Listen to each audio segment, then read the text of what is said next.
speaking engagement.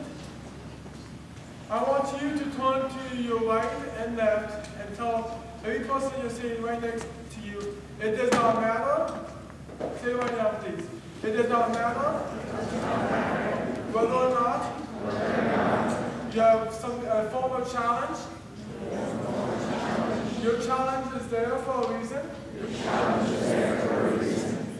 And you are very unique. You have greatness within you. Just waiting to be unlocked. So tap into it. So when I was 4.5, that's when I started talking. You might be thinking, boy, was he a late speaker. In fact, I was.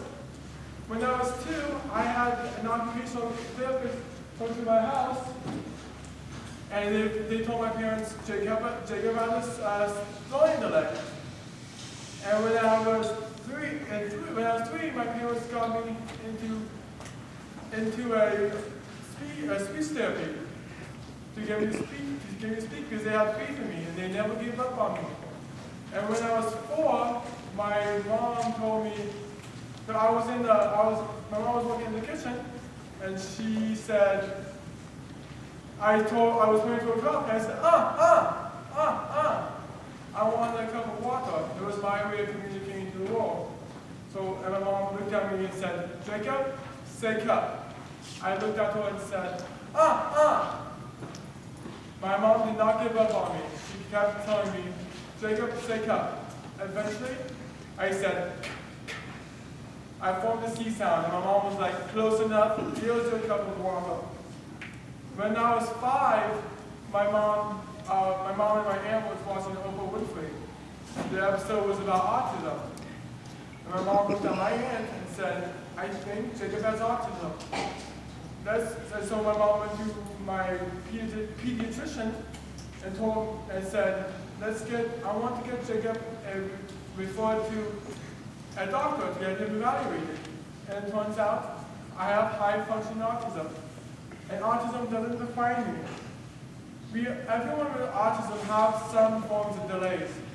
I had difficulty times speaking, walking, gross motor skills, and social and interacting skills. However, my dad he would always joke with people.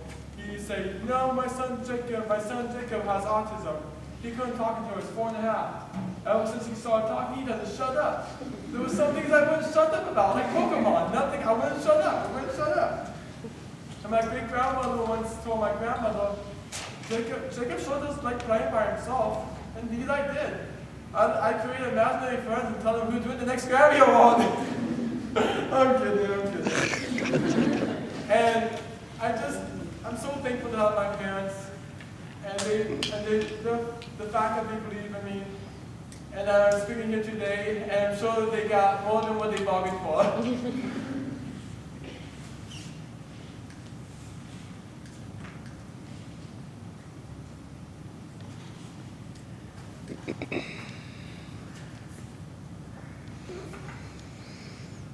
I want people to listen to my story. When I was 18, my dad passed away from obesity, diabetes, and other health problems. His health problems were caused by eating unhealthy. And he wouldn't do anything about it. He always had painkillers for constant pain. And he would always be in the hospital until I was 18 when he eventually passed away. When I was 19, a year later, I went one morning to McDonald's. I ordered 2 sausage and egg McMuffins. And I'm just sitting there eating my sausage and egg McMuffins, which were delicious, by the way. I'm like, why am I still eating this? Why am I eating this? It killed Dad. He used to drink soda, eat a lot of junk food. I'm like, it's time to make a change. So I did it the only way I knew how I could do it. I took it slow. I don't like change. Sometimes I call change. But I stuck with it, I took it slow, I started cutting back how much I ate, and I walked a little bit more.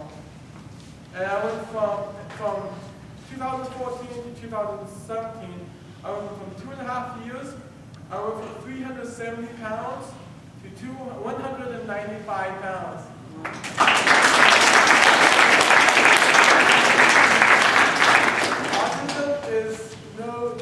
Autism is not an excuse not to do something.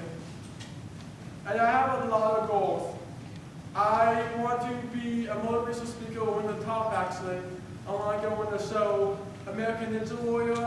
I want to go on Ellen. I want to travel the entire United States on foot. Yeah, you heard me. I'm going to travel the United States all on foot. And I want to also be a gym instructor. I really want to help people lose weight. It means so much to me. When you decide to do something, you gotta stick to it. When you stick to things, your world opens up for you. You have no idea what's going on ahead. And you might resist it because no one likes change. It's very difficult. You also have to have a why.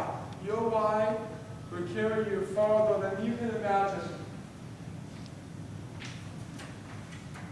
And I believe if not already, my dad would be bragging in heaven talking to a bunch of dead people. He would say, "That's my son, everyone, that's my son, the brand new motivational speaker on the block. That's my son, I'm so proud of him." And when I was about 16, I was with my mom in the car, in the park. My mom was on the phone with Social Security. And she said, "Yeah, my son's disabled." And I'm like, "No, I'm not. I'm not disabled. I can walk, I can talk, I can do this, I can do that. Nothing is disabled about me." Ever since that day, I vowed to change that terminology. And I thought of a perfect term to call it. Differently abled. We may take longer to do our things. We might take longer to reach our milestones.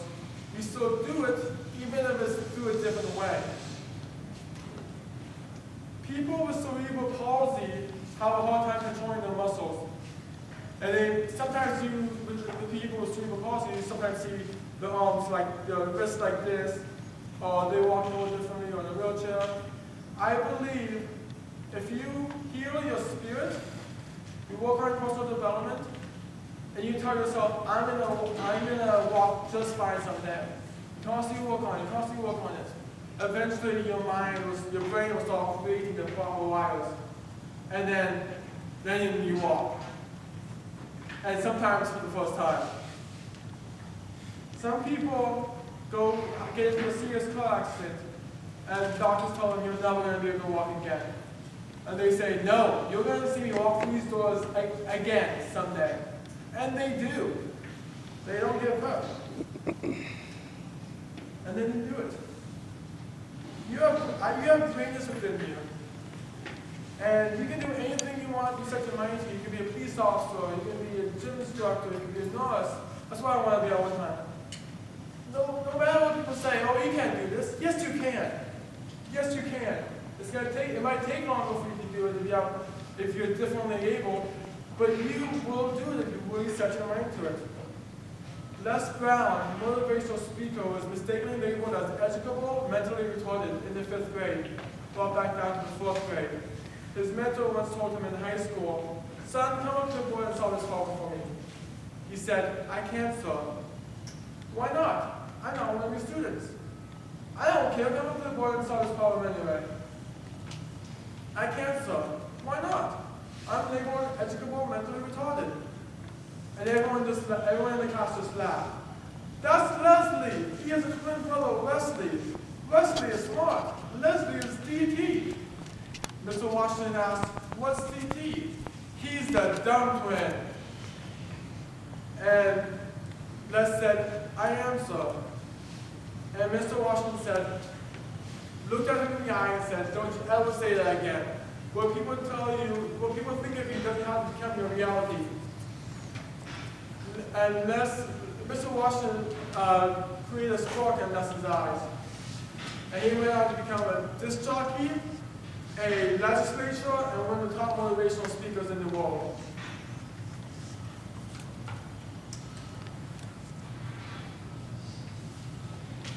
Your mind is the most powerful thing in the world. I heard this story once last year. that this man went to a normal checkup, a routine checkup, and he was mistakenly diagnosed with cancer because of a mix-up with someone else's charts. And so the guy was like, oh my God, I have cancer. I'm going to die. I'm quitting my job. I'm going to wither away and die. 4 months later, he died. He didn't have cancer. In fact, he was perfectly healthy. Imagine how stressed he was. He told himself he was going to die, and that he had cancer, and he died. If you ever, or if you're currently battling cancer, or ever get cancer, I want you to convince yourself that you are a future cancer survivor. I used to be a hypochondriac like my dad. I used to be like, oh my God, my head hurts. Oh my God, my stomach hurts. Something's wrong. Oh my God, I'm always sick. What's going on? Oh my God, I'm having chest pains. What's going on? I believe I caused myself to develop anxiety.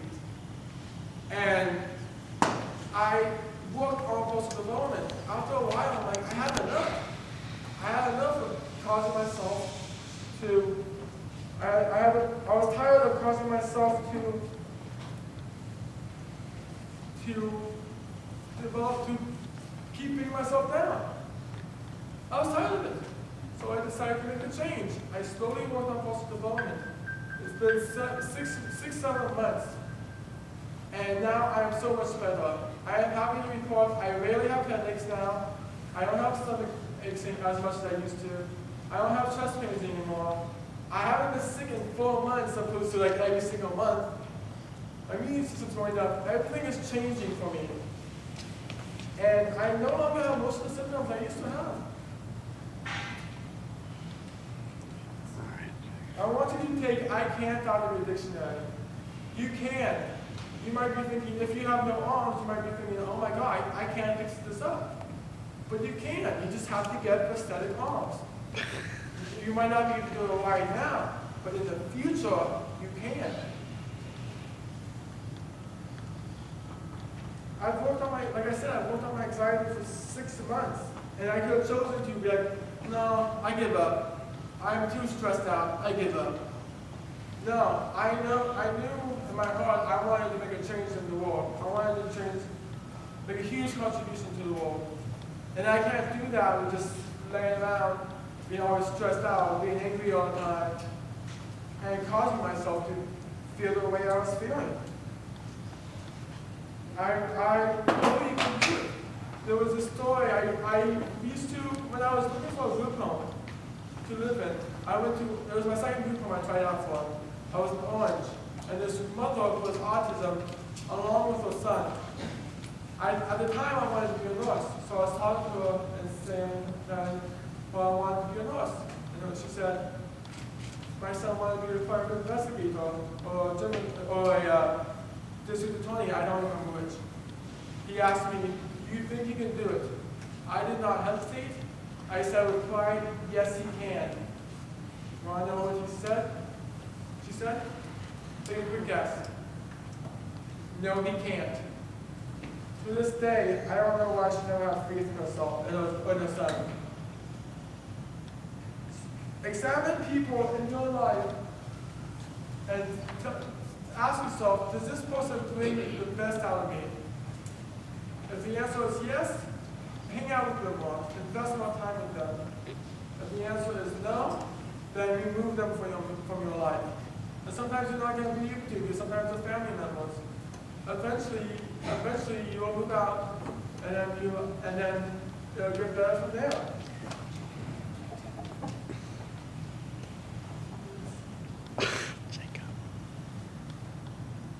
And many great words of advice. Thank you so much for sharing this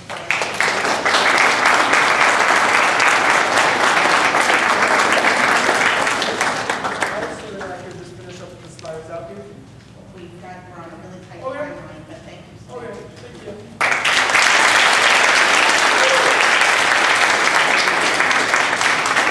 Our next person here from Regina Newtown is going to tell us a bit about Horowitz House.